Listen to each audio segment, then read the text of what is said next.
I will get to the meaning of the black flag with a white diagonal stripe in a couple.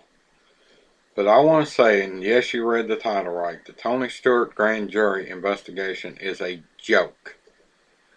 There's clearly video evidence. First off, I feel for Kevin Ward Jr.'s family. He made a stupid mistake and he lost his life.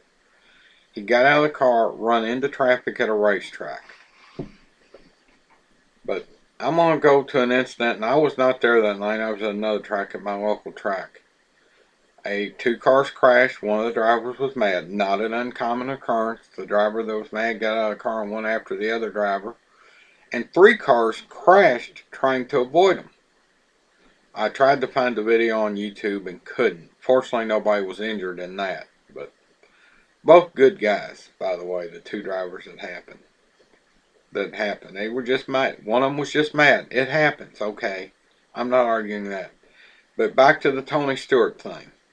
First, what caused the wreck in the first place where the 2 cars got together, if they got together, is a common occurrence in sprint cars. 2 sprint cars touch wheels, one of them goes around.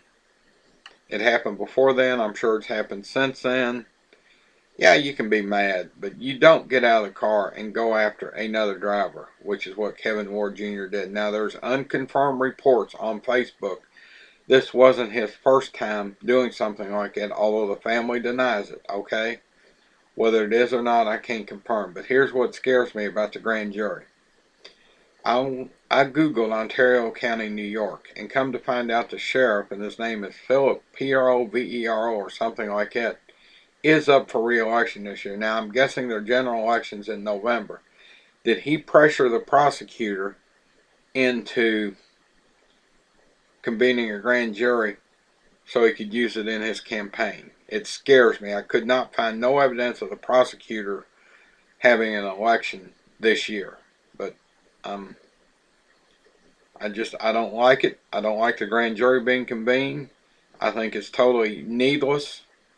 And yeah, I know if you're associated with Kevin Ward Jr. family, you're probably going to dislike this vlog. I don't care, but I give my opinion for what it's worth. Some people like him, some people don't. As far as the black flag with a white diagonal stripe, in NASCAR that means you are no longer being scored if you ignore the black flag a certain number of times, or used to. Whether it's still that way or not, I don't know, but I say we no longer score the sheriff's election count. In the election, and I don't know what party he is, don't care, it doesn't matter. I don't do partisan political. I said that way back in my very first introduction to YouTube video. No, this is just not right. I vote we not score the sheriff's votes in the general election, and they get a new sheriff in that county. Again, disclaimer, strictly my opinion.